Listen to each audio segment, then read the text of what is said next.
may loyalista din. Yes. Ako, ang turo ng tatay ko, kung sino man tumulong sa inyo, habang buhay mo kikilalanin ang utang na loob. Tama. Pilipino tayo. Tama. Ngayon, para sa akin, ang naglibing ng tatay ko na napakalaking bagay para hindi lamang sa pamilya namin, kundi para sa katahimikan ng bansa, si Presidente Duterte. Naman, ng loud and clear na hindi na tama ang ginagawa ninyo kay VP Sara at kay Presidente Duterte. Hindi tama yun. Hindi naman nakikipag-away. Sinasabing napakatapang ng mga Duterte.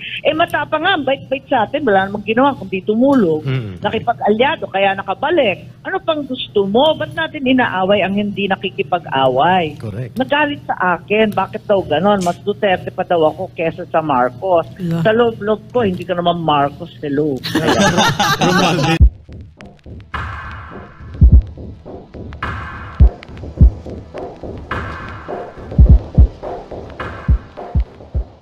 To start off with the topic natin, pinasalamatan po ng sambayan ng Pilipino when you bravely exposed the 39 million gallons of fuel galing sa Pearl Harbor and then mukhang ilulusot as a forward deployment supply ng Amerika dito sa ating bansa sa Subic at mabuti nagsalita kayo at ito po ay mukhang napatigil at hindi natuloy.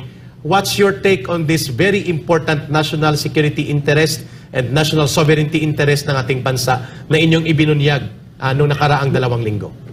Ay ako ka, Eric, nalito nga ako doon, sa totoo lang. Kasi, ang pakaalam ko at yung balik nila, talagang okay daw. It's a regular commercial transaction, kompletos recados ang papeles, walang katanungan.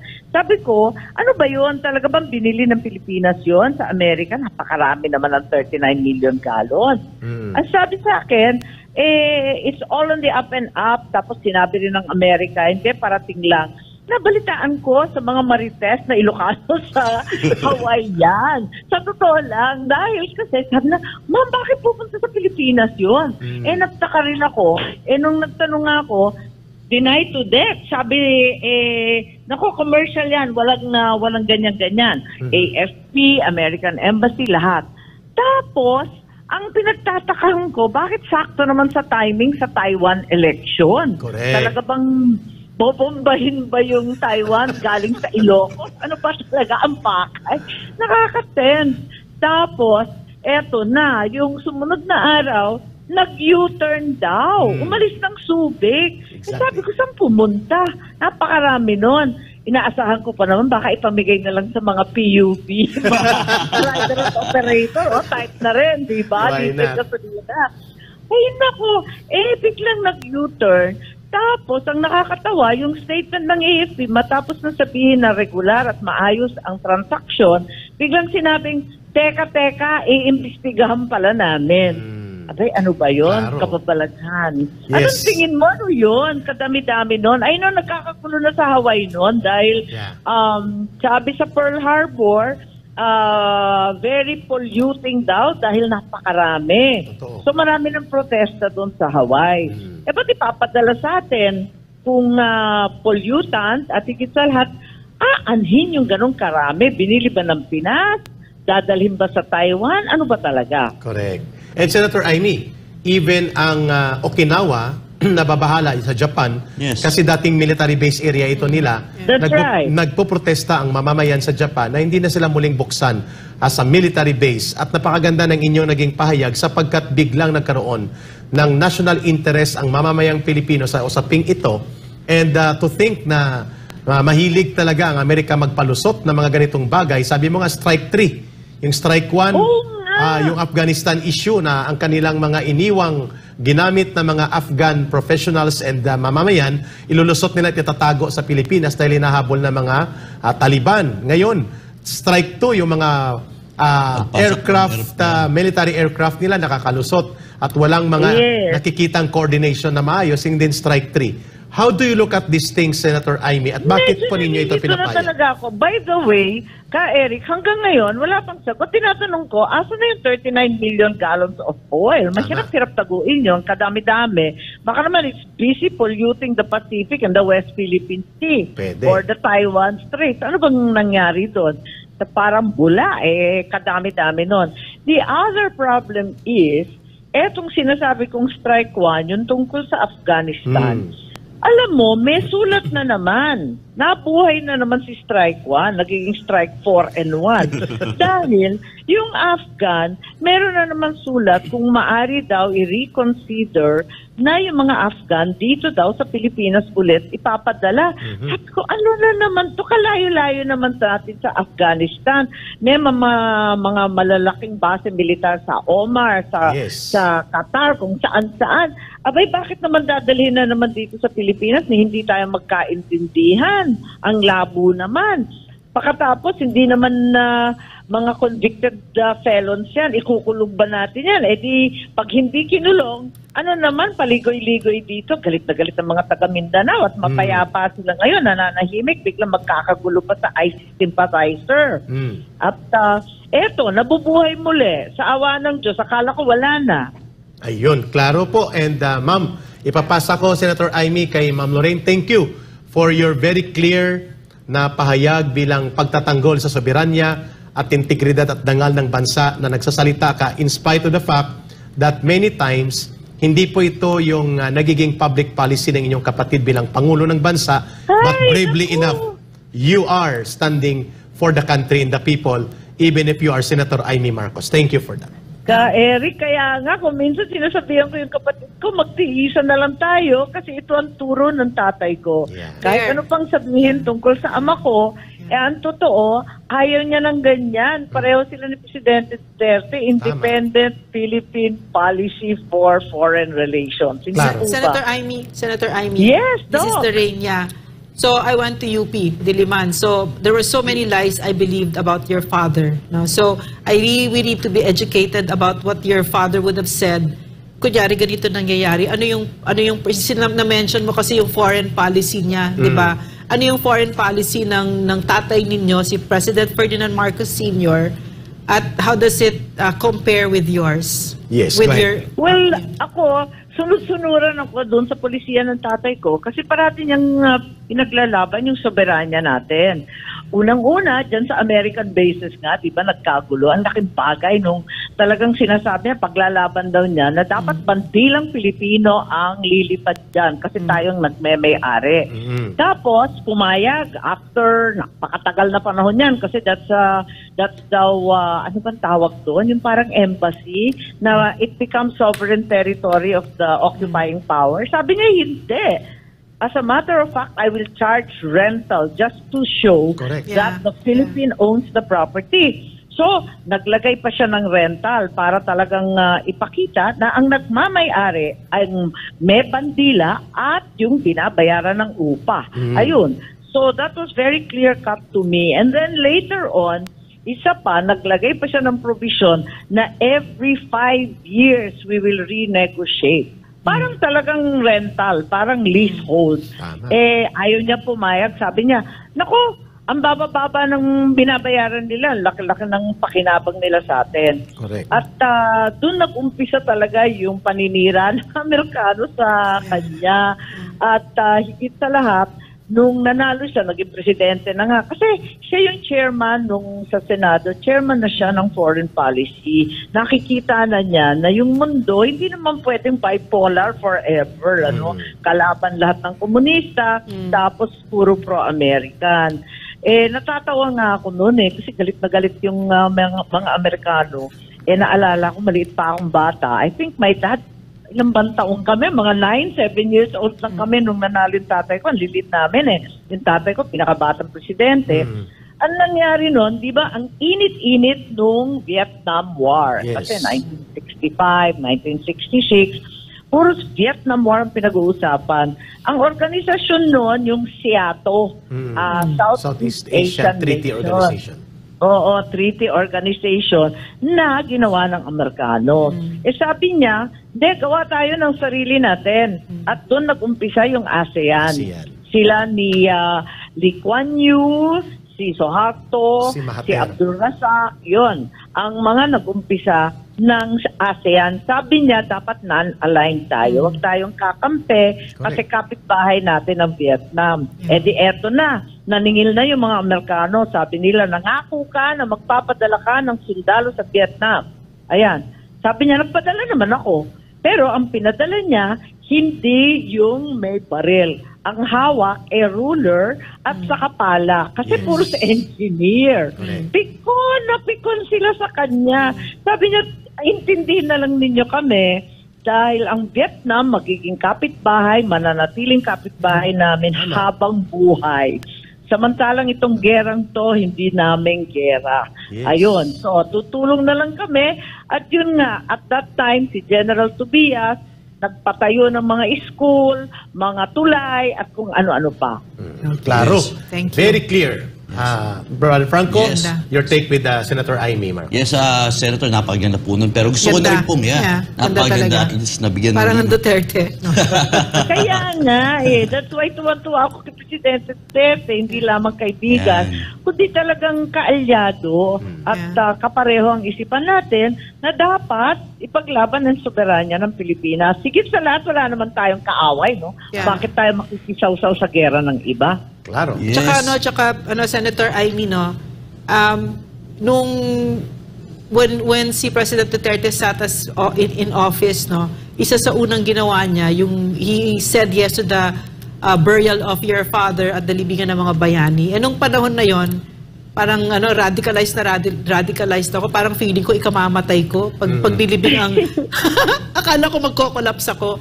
Pero nangyari, and then the next day I woke up and I told myself, oh, buhay pa naman ako. And that was when it started. I mean, honestly, because of President Duterte. Yeah.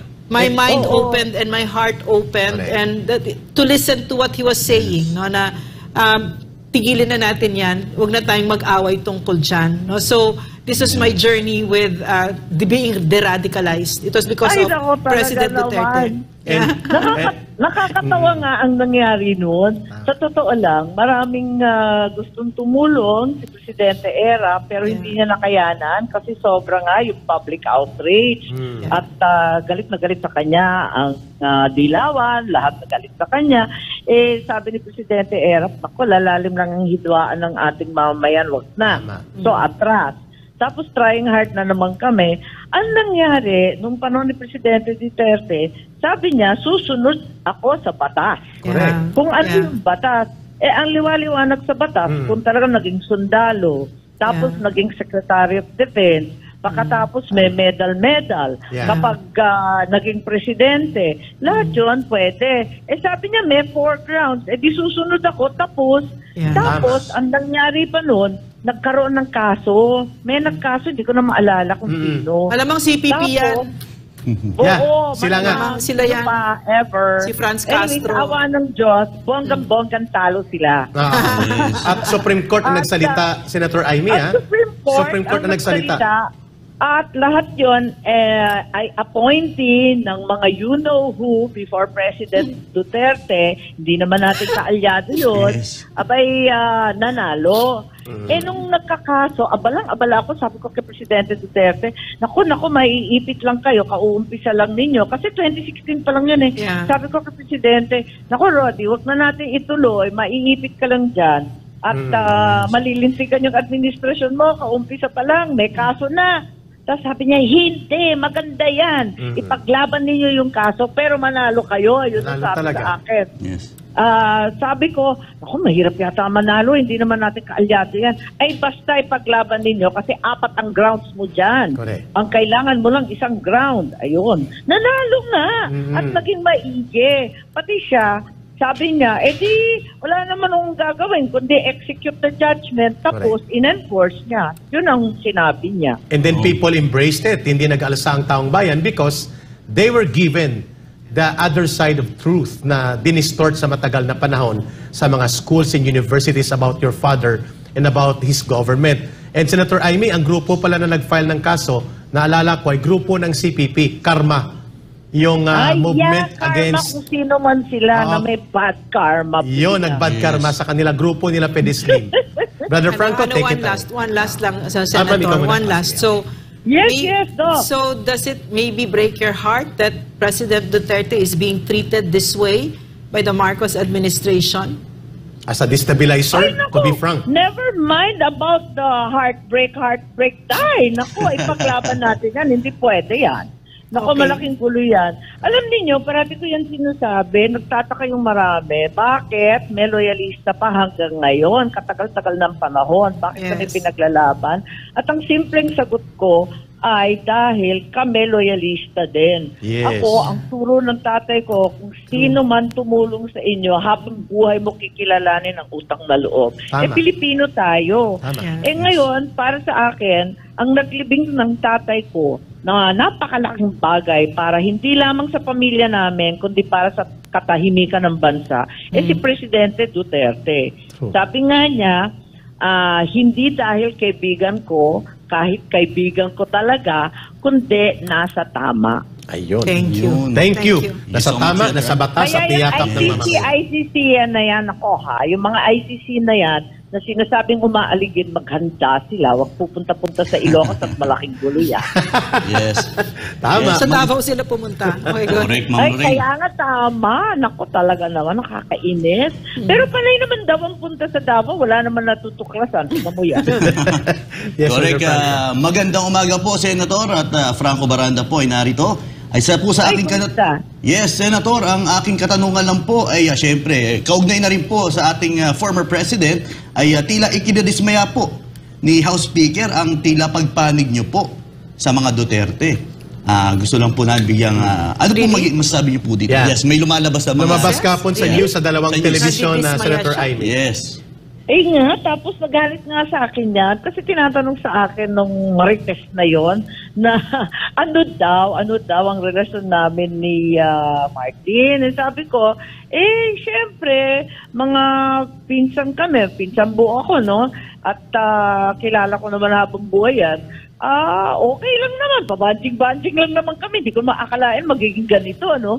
At alam ko na may tampo sa akin. Sinabi ko, paano? Sinabi ko naman ng loud and clear na hindi na tama ang ginagawa ninyo kay VP Sara at kay Presidente Duterte. Hindi tama yun. Hindi naman nakikipag-away. Sinasabing napakatapang ng mga Duterte. Matapang nga, bait-bait sa atin. Wala namang ginawa kundi tumulong. Nakipag-alyado, kaya nakabalik. Ano pang gusto mo? Ba't natin inaaway ang hindi nakikipag-away? Correct. Nagalit sa akin. Bakit daw ganon? Mas Duterte pa daw ako kesa sa Marcos. Yeah. Sa loob-loob ko, hindi ka naman Marcos hello. Romualdez. Lagot ka. Correct ka dyan. Nagmana kay Doc Lorraine. Ayan naman. Yes, maraming salamat po, Senator. Pero Quotable meron, quote. yes. Senator, may pahabol pa po akong isang katanungan. Ito po yung kahapon na naging pahayag po ng isa sa ating kongresista na kung saan na wala raw po sa House of Representatives ang nangyayaring People's Initiative na kung saan they're seeking to overpower the Senate. At No, hindi the daw po, speaker mismo, wala not just daw the po House. yes, wala daw po kinalaman Yeah. ang speaker sa nangyayaring People's Initiative. Ano pong masasabi niyo dito, Senadora? Go ahead po, Senator. Parang speechless ako, nakaka-shock masyado. For a change, wala akong masabi. Kasi, alam naman natin lahat. Naku, hindi naman nagkulang ang video sa expose. Katutak na ang video, katutak ang retrato, katutak ang testigo. Lahat nagsasabi. Tinext tayong lahat Yes. ng Office of the Speaker, nag-aalok ng 20 million. Ang liwa-liwanag. Tapos yung mga nagpa-follow up, Office of the Speaker na naman nagpa-follow up. Tama. Pass your paper by January 12. Anong sekreto doon? Anong walang kinalaman yung Speaker? Sa bagay, nagbago na rin. Hindi na ngayon, lie low na daw yung mga kongresista, lie low na daw yung pinagsabihan mga city mayor. Ang nagpa-follow up ng pirma ngayon ay mga DPWH kontratista. Bira. Ano ba Nagkabukingan yan? tuloy. Ano ba yan? Nagka-booking ngayon. Nako, talaga naman, ano ba yon? Para mag-pre-qualify ka, kailangan may 20,000 signatures ka. Ano yon? Tama. Lumabas ka yan, Senator Amy, and it's good that it's the information now is coming from you. Pero no less than the President. Itutuloy ko yun Opo. Yung investigasyon, itutuloy ko yun. Very good. Bahala na. Tama. Ang problema lang, sino magtetestigo? Yung pangkaraniwan tao, media, lahat yan, mga video, kompleto tayo.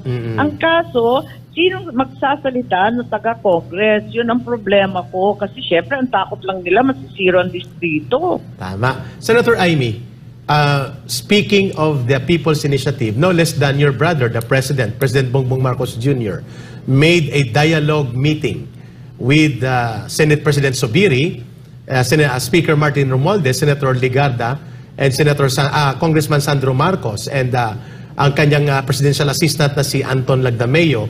And the Senate President revealed yesterday that no less than the President Marcos Jr. himself said, wag na yung People's Initiative, it divides the country, very divisive. Let the Senate take the lead role in proposing limited provisions changes to the Constitution. And then, because of that, lumalabas na pinirmahan na ang death sentence ng People's Initiative ng ating presidente ng bansa kung ating pakikinggan ang naging pahayag ng Senate President Mig Zubiri kahapon. Your reaction to this, Senator Amy Tama Marcos? naman, talaga naman, yung PI na yan, PI nila, sa pangalan pa lang, dead on arrival na, no? Sinabi ko na yan mula sa pulis. Sabi ko, hindi po pwede yan. Kasi ayaw ni Bongbong. Sinabi na niya yan. Hindi pa siya Pangulo. Pinag-usapan na namin. O, yung sa Ligang Batas, paano ba yan? Tapos sabi niya, ay, naku, na tayo papasok-pasok dyan at mauubos ang oras at ang pera sa debate tungkol sa mga provision niyan. Tutukan muna natin ang pagbangon ng ekonomiya at ang taas-taas pa nga ng presyo ng gasolina at bigas. Hindi naman abala ang tao dyan, kundi maganap na maayos na trabaho at pagkain. Bakit naman yan ang papasukan natin? So I knew from the very beginning that he really did not think we should distract ourselves with the talk of the Constitution. When in fact, kung tutuusin, ang dapat manguna sa pagbabago ng konstitusyon, kami, ang pamilya ko. Kasi marami naman nagsasabi at makikita naman sa mga kasulatan na talagang maraming provision doon na mababasa bilang paghihiganti sa pamilya Marcos at sa napakahabang termino ng tatay ko. Kaya nag-ikli ang termino, naging 3 years na lamang. Tapos no re-election and so on and so forth. So kung tutuusin, kami dapat nangunan yan. Ang problema, hindi naman napapanahon. Hindi naman yan ang pinaka-importanteng bagay sa bawat pamilyang Pilipino sa panahon ngayon. Tama. Agree. Clear. Wait, but Senator Amy, you're also saying na kailangan na ring baguhin. Am I correct? Did I understand? Oo naman. Okay naman. Kaya nga, yung kapatid ko na mas tactful naman at mas mabait kesa sa akin. Ang pagkasabi lang, pag-aralan ang economic provision. Aral lang. Yeah. Pero kung kilala mo siya, alam mo na yun na, hoy, wag na muna ngayon, hello, ganon. Gets ko na yun. Agree. Kasi yung mga aral-aral na yan, yun ang sinabi niya, pag-aralan, wala namang masama doon. Ang akin, sumunod tayo sa ating Pangulo. Ikalawa, yung economic provision, sa totoo lang, sa ilalim ni Presidente Duterte, 3 na ang nabago namin in accordance with law. Katulad ng sinasabi ng Constitution na hindi kinailangan ng napakagulo at divisive na PI nila at hindi kinailangan ng 14 billion pesos na lustayin.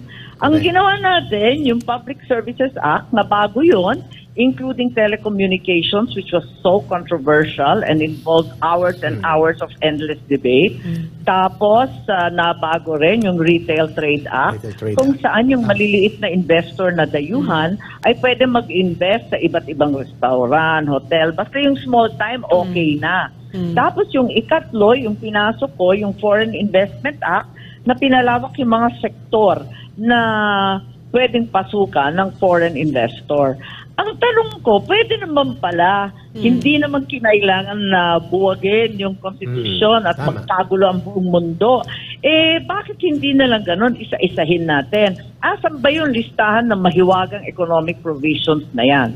Ayaw naman ilabas. Basta economic provisions. Sigurado ba kayo, ba't wala kayong listahan? What is the one which is most objectionable? Aralin na natin. Ganyan, ganyan, ganyan. Sa wakas, inilabas. Natawa naman ako nung lumabas. Unang-una, ang sabi, yung Public Services Act. Sabi ko, tapos na nga yan May kaso na nga yan sa Supreme Court. Tapos na yan. Ipaguhin natin through the law. Ganun lang kasimple.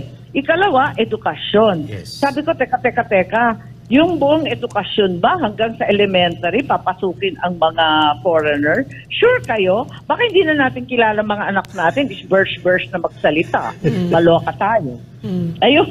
Correct. Tapos yung ikatlo, Media. advertising. Sabi ko, advertising, sure kayo? Gagawa pa kayo ng sangkatutak na trabaho para sa mga Pilipino? At yung mga dayuhan, marunong ba mag-copyright at magsulat ng kopya na Tagalog speaking? Sure kayo? At napakahalaga pa talaga niyan. It's not really a burning issue today. Kaya eto nga, pag-aaralan daw. Pero sa umpisa pa lamang, medyo natatawa na rin ako. Yes. Senator Amy, napakaganda ng inyong paliwanag, knowing fully well if there is one public official right now na nakakakilala ng Pangulo ng Bansa, it's you bilang kapatid niyang nakakatanda. At sinabi mo, tactful lang siya siguro sa pagsabi na itigil niyo na yan, but pagdating sa PI, People's Initiative, sinabi niya, divisive yan, wag na natin yung patulan pa. Senator Tama. Amy, ito yung tanong ngayon na pwede mong magbigay ka ng reaction but you do not want to put you on the spotlight right away. Pinahayag ng ating Pangulo ng Bansa, ni Pangulong Bongbong Marcos Jr., na patapos na ang problema sa CPP, NPA, NDF. Over the weekend, sinabi niya na zero active guerrilla front, although may mga naiwan pang NPA, and true enough, nararamdaman ito ng mamamayan. At hindi makakalimutan sa kasaysayan natin na ang pagdideklara ng martial law ang dahilan kung bakit naisalba ang ating republika ng iyong ama na mahulog sa kumunoy ng komunismo at terorismo sa panahon na yon na napakalakas ng kanilang pananabutahe sa ating bansa. Now, under your brother's term, how poetic would it be that this will be seriously end and complete victory will be achieved over the local communist terrorism that has gripped our country for more than 50 years sa buong mundo. Tayo na lang napag-iwanan ng problemang ito. How do you look at that pronouncement of the President over the weekend? Well, tama naman in general, in as much as very weekend na talaga ang so-called movement na yan. Ayoko nang sabihin na kilusan pagkat iilan na lamang ang kumikilos. At kilala ko yung iba sa kanila pagkat napakalapit sa amin, sa Samar, yung Single United Front, tapos may ilang front pang natitira, sabog-sabog, alam natin, sa Caraga areas at sa iba pang lugar. So may natitira kung saan natitira kasi alam ko may sumagot na napakataray na kaliwa at sinabi na hindi daw totoo yung sinasabi ng kapatid ko. Pero totoo in principle and in general. There are very, very few of them. They're just a handful. Kaya napakagandang tapusin na. Correct. Marami pa sa kanila, katulad naman ni Naka Peter, kilala naman natin, na sa totoo lang natatanda na talagang gusto nang manahimik at bumalik loob na ng ilang dekada sa ating pamahalaan at nais na lamang tumulong. Kaya tulungan din natin sila sa ospital kasi nagkakaroon ng iba't ibang comorbidities at gumugurang na yung mga anak na makapag-aral sa Samar. Ang dami sa kanila, forever na sila convicted. Kaya't hindi makakuha ng trabaho, naawa naman ako sa kanila, pati yung mga anak nila. Paano mabubuhay na mapayapa ang mga yan? Hindi nga makadali ng trabaho. Maraming salamat, Senator natin, Amy. iilan na lang yan eh. Tama, iilan na lang talaga, tapusin na natin. Thank you, Senator Amy. Yes, Senator, sa aking huling katanungan po is ito pong nakaraang mga araw, I think during kung saan yung nagkaroon ng may okasyon din sa Quiapo, ay nagkaroon po ng advertisement kung saan yung pagpapaliwanag nyo po na nakapaloob po sa economic provisions, ay yun po yung nakalagay sa mga advertisement po na lumabas sa TV. Yung TV ads. Yung TV ad. Yeah, yung opo, yung sa People's nag-effort, yung EDSA Puera sa Ligang Patas. Yes. Yun ba yun? Yes, correct po, Tama po kayo. Senator Amy. Ngayon po ay nakapaloob po parang yung mga ipinaliwanag nyo po na economic provisions, nandun din po yun.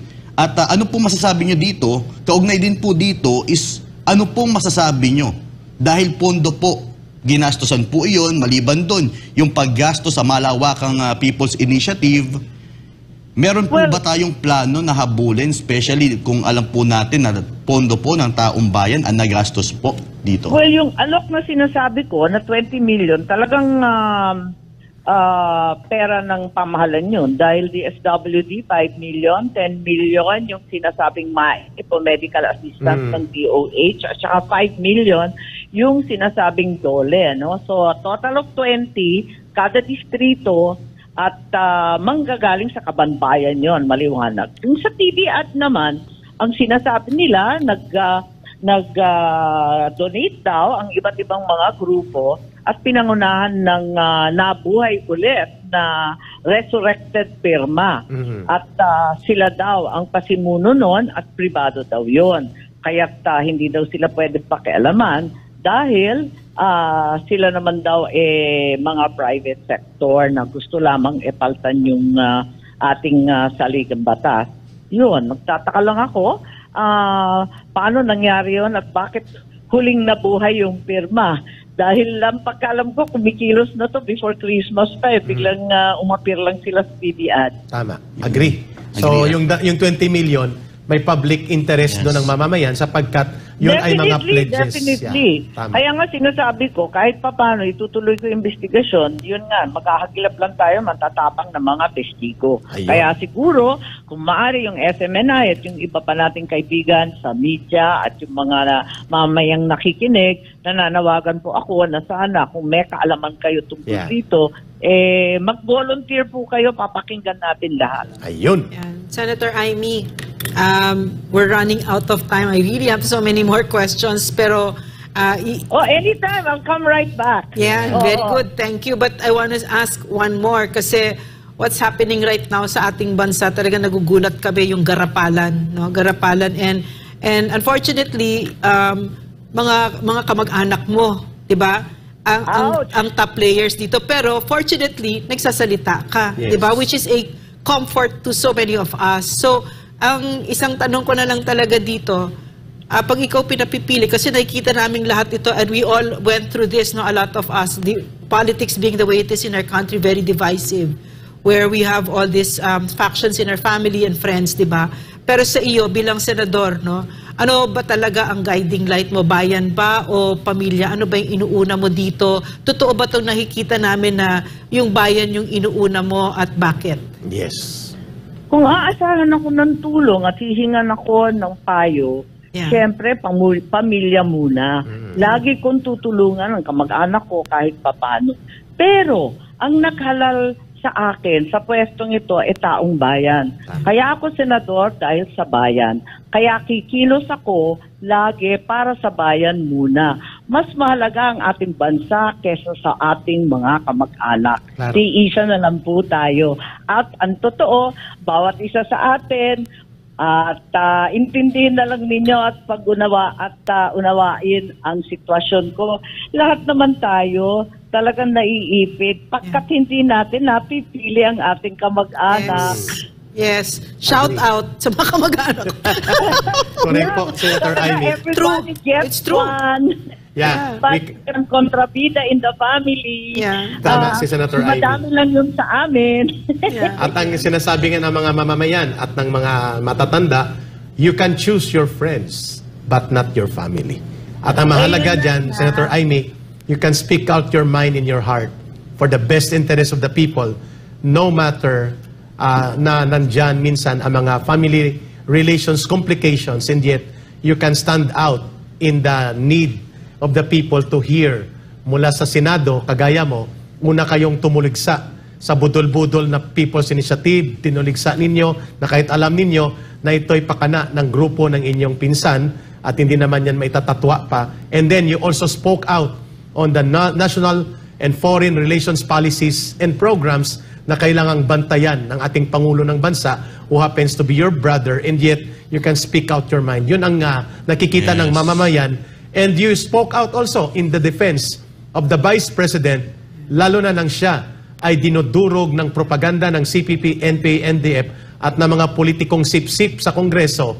And yet you stood out and sabi mo, bigyan natin ng dangal ang ating Vice Presidente sapagkat ang kanyang mga pundo na hiningi ay dumaan sa proseso ng budget deliberation sa executive bago isalang sa Kongreso at hindi niya personal na kagustuhan yun. Thank you for those napakagandang enlightening. Kayo magpasalamat sa akin at yan naman ang trabaho natin. Sabay-sabay tayo, kapit-bisig tayo at tulong-tulong na lamang. Ngailangan rin ako ng tulong ninyo sa iba't ibang bagay. Mahaba pa ang ating paglalaban. At sana sa hulihan, ang mamayang Pilipino naman ang maging matagumpay.